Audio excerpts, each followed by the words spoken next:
অতঃপর আল্লাহ তাআলা তাদের প্রতি এক ফেরেশতা বাহিনী প্রেরণ করেন। তারা ফেরেশতা বাহিনী পৃথিবীতে আগমন করে জিনদেরকে মারধর করে বিভিন্ন দ্বীপে অনাবাসিক এলাকায় তাড়িয়ে দেন।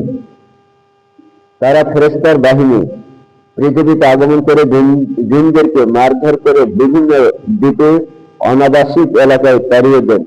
যখন ফেরেশতারা যখন আগমন করলো পৃথিবীতে, তখন জিন জাতি মানে মারধর করে ওরা বিভিন্ন বিভিন্ন মানে অনাবাসিক, ওরা যেখানে ছিল সেখানে নাই, অনাবাসিক অনেক অনেক দূরে দূরে চলে গেল। এরা দেখেন এই ফেরেশতাকে মারধর দেখে হযরত ইবনে আব্বাস রাদিয়াল্লাহু থেকে একদল এরকম বর্ণনা পাওয়া যায়।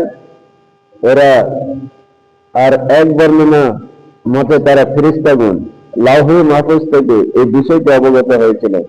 অন্য এক বর্ণনা মতে ফেরেশতাগণকে তাদের দুই সাথী হারুতে মারুত এই বিষয়টি অবগত করেছিলেন, আর তারা জানতে পেরেছিলেন তাদের ঊর্ধ্বতন এক ফেরেশতার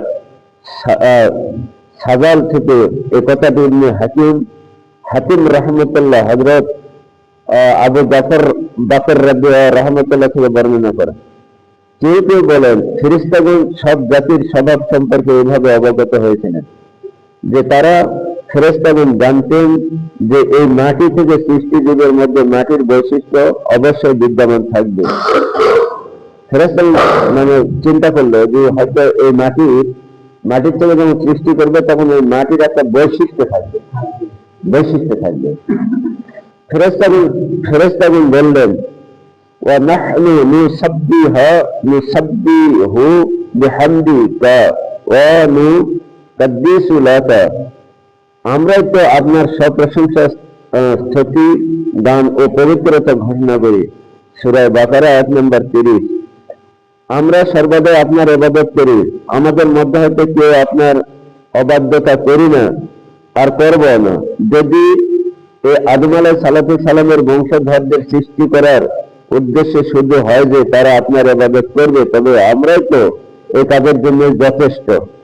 আমরাই তো রাত দিন সর্বদা আপনার ইবাদতে মশগুল থাকি, আমাদের দ্বারাই তো আপনার উদ্দেশ্য সফল হচ্ছে।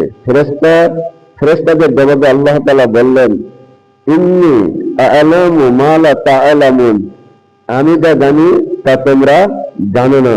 সূরা বাকারা আয়াত নম্বর 30। আল্লাহ পাক ফেরেশতারা বলতেছে